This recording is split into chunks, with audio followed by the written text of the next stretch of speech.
और इस वीडियो में हम आपको सिखाएंगे कि वर्ड में रिज्यूम कैसे बनाया जाता है। साथियों, वैसे तो रिज्यूम बनाने के बहुत से तरीके और बहुत से प्रकार होते हैं, लेकिन यहाँ पर यदि आप फ्रेशर हैं तो आपके लिए एक शानदार रिज्यूम बनाकर मैं तैयार रखा हूँ। यदि आप किसी कंपनी में या किसी ऑर्गेनाइजेशन में जॉब के लिए अप्लाई करना चाहते हैं तो आप इस प्रकार का रिज्यूमे बनाकर जमा कर सकते हैं। देखिए, सबसे पहले आपको यहाँ पे रिज्यूम लिख देना है, ठीक है। सेंटर में अगर सेंटर में लिख दें तो सेंटर में जाने के लिए साथियों बहुत लोग क्या होता है कि अगर हम इधर देखिए, हम इधर कर देते हैं तो बहुत लोग ऐसे खसकाते हैं। तो ऐसे नहीं खसकाना है आपको। आपको क्या करना है, इसको चुन लेना है और यहाँ होम टैब में जाके इसको सेंटर पे क्लिक करना है। जैसे करें तो आ जाएगा। अगर अंडरलाइन हटाना चाहते हैं, अंडरलाइन रहता है, अगर आप यहाँ से इस पर क्लिक कर देंगे तो अंडरलाइन हट जाएगा। अगर क्लिक कर देंगे तो आ जाएगा। आप इसको बोल्ड कर दीजिए, बोल्ड करेंगे तो थोड़ा मोटा हो जाता है, ठीक है। तो यहाँ पे क्या करना है साथियों, जब रिज्यूम लिखने के बाद जो जो जिस व्यक्ति का रिज्यूम बनाया जा रहा है उसका नाम और उसका कांटेक्ट नंबर, ठीक है साथियों, और उसका ईमेल आप यहाँ पे लिख दीजिए, ठीक है। हो सके तो आप यहाँ पे एड्रेस भी यहीं पे लिख सकते हैं, ठीक है। फिलहाल हमने यहाँ पे लिखा नहीं है। उसके बाद ये लिखने के बाद साथियों हमारा कैरियर ऑब्जेक्टिव लिखना बहुत ज़रूरी है। कैरियर ऑब्जेक्टिव में क्या होता है, हमको ये बताना होता है कि हम जो रिज्यूम जो हम अप्लाई कर रहे हैं जिस कंपनी के लिए, तो हमारा क्या इसके पीछे उद्देश्य है ये बतलाना होता है। तो हमने यहाँ पे कुछ मैटर लिखा हुआ है, आप देख के आप सेम ऐसे भी लिख सकते हैं, लेकिन किसी की कॉपी करना अच्छी बात नहीं है। अगर नहीं समझ में आता है तो आप ये भी मैटर आप लिख सकते हो, यह भी बेहतर है, ठीक है। हम पढ़ नहीं रहे हैं क्योंकि हमको टाइम को भी देखना है, रिज्यूम बहुत बड़ा ना हो जाए। इसके बाद आपको स्ट्रेंथ स्ट्रेंथ देना है, यानी आपके अंदर कौन सा ऐसी मतलब पॉजिटिव है, आपके अंदर कौन सी ऐसी गुण है जिससे आप जिस कंपनी के लिए रिज्यूम दे रहे हैं उसके लिए आप बेहतर साबित हों, ये आपको दिखाना है, ठीक है। जैसे इसमें देख सकते हैं गुड कम्युनिकेशन स्किल दिया है, very good logical and analytical skill मैंने लिखा। तो इसमें आप पढ़िए, आप ये सारी चीज़ें लिख सकते हैं साथ में। तो ये आपको कैरियर ऑब्जेक्टिव के बाद स्ट्रेंथ जरूर लिखिए। उसके बाद आपको एजुकेशनल क्वालिफिकेशन, तो एजुकेशनल यानी आप कहाँ तक पढ़ाई लिखाई किए हैं उसके बारे में। तो जो हाईएस्ट डिग्री होता है साथियों वो सबसे ऊपर लिखा जाता है, ठीक है।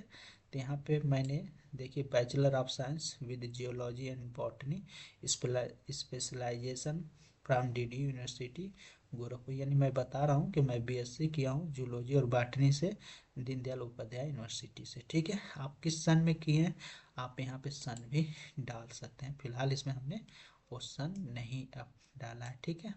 आप चाहो तो आप यहाँ परसेंटेज भी दिखा सकते हो। अगर आपका परसेंटेज अच्छा है तो आप परसेंटेज भी दिखा सकते हो, ठीक है। अगर उतना परसेंटेज अच्छा नहीं है तो आप ऐसे ही जनरली लिख दीजिए, ये बेहतर होगा। उसके बाद इंटर कहाँ से आपने किया है, किस से, देखिए मैंने intermediate science from UP board first class मैंने लिखा है। हाई स्कूल साइंस से यूपी बोर्ड फर्स्ट क्लास, ठीक है, ऐसे मैंने लिख दिया है। उसके बाद आपके अंदर क्या टेक्निकल स्किल है, यानी कुछ कंप्यूटर या कोई अन्य चीज़ इलेक्ट्रॉनिक से चीज़ें आती हैं कि नहीं आती हैं, वो चीज़ें आपको दिखाना है। तो जनरली हमको एमएस ऑफिस में वर्ड एक्सेल पावर पॉइंट आता है तो मैंने यहाँ पे लिख दिया। तो ये टेक्निकल स्किल अगर है तो आप ज़रूर दिखाइए। उसके बाद आपने पढ़ाई करते दौरान अगर किसी प्रकार का प्रोजेक्ट किया है तो आप प्रोजेक्ट जरूर दिखाइए साथियों, ठीक है। तो मैंने यहाँ पे कुछ प्रोजेक्ट मैंने अपने बीएससी करते दौरान मैंने किया था, तो उसके बारे में मैंने यहाँ पे दिखा रहा हूँ। इसके बाद साथियों आप अपना पर्सनल डिटेल्स दीजिए यहाँ पे, ठीक है। तो फादर्स नेम जैसे ये सारी चीज़ें आप देख लीजिए कहाँ पे क्या है, ऐसे आप अपना पर्सनल डिटेल्स भर दीजिए, ठीक है। नेशनलिटी, इंटरेस्ट, ये सारी चीज़ें आप फिल कर दीजिए। और डिक्लेरेशन आप ज़रूर लिख लीजिए साथियों, ठीक है, लास्ट में, ठीक है। और इसके बाद आप इसका प्रिंट आउट निकालेंगे साथियों, तो ये अच्छा प्रिंट होगा। अगर एक पेज में एडजस्ट हो सके तो उसको एडजस्ट कर लीजिए, ठीक है।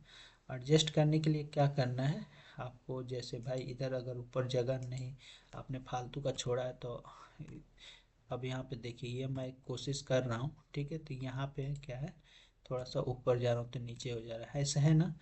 तो क्या कीजिए, आप इसको चुन लेते हैं सबको, ठीक है। चुनने के बाद साथियों अगर हमको एक पेज में एडजस्ट कराना है तो यहाँ पे आना है लाइन स्पेसिंग पे, और इस पर क्लिक करना है 1 पे। तो अभी 1 पे कर रहा हूँ तो देख रहे होंगे कि इतना, तब भी हमारा अगले पेज पे आ रहा है। तो इससे हम क्या होगा कि हम यहाँ पे चले जाते हैं, लाइन स्पेसिंग ऑप्शन पे चले जाते हैं, और यहाँ पे क्या करते हैं, जीरो कर लेते हैं, यहाँ पर भी जीरो कर लेते हैं, सिंगल कर लेते हैं, यहाँ पे 0.9 करते हैं, यानी एक से कम स्पेस, ओके करते हैं। देखते हैं, देखिए साथियों एडजस्ट हो चुका है।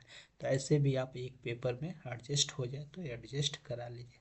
अब इसको सेव कर लीजिए, ठीक है। फाइल सेव पे क्लिक कीजिए, सेव पे, और ब्राउज में जिस लोकेशन पे आपको सेव करना है चुन लीजिए, और रिज्यूम ही रहने देते हैं और सेव कर देते हैं। अब ये सेव हो गया।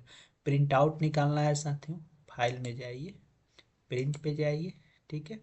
आपको आल नहीं देना है, आप अगर आल है तो आल ही चुन लीजिए, नहीं तो अगर जो पेज दिखाई दे इसी को प्रिंट करना है तो करंट चुन लीजिए, और बस प्रिंट पे क्लिक कर दीजिए।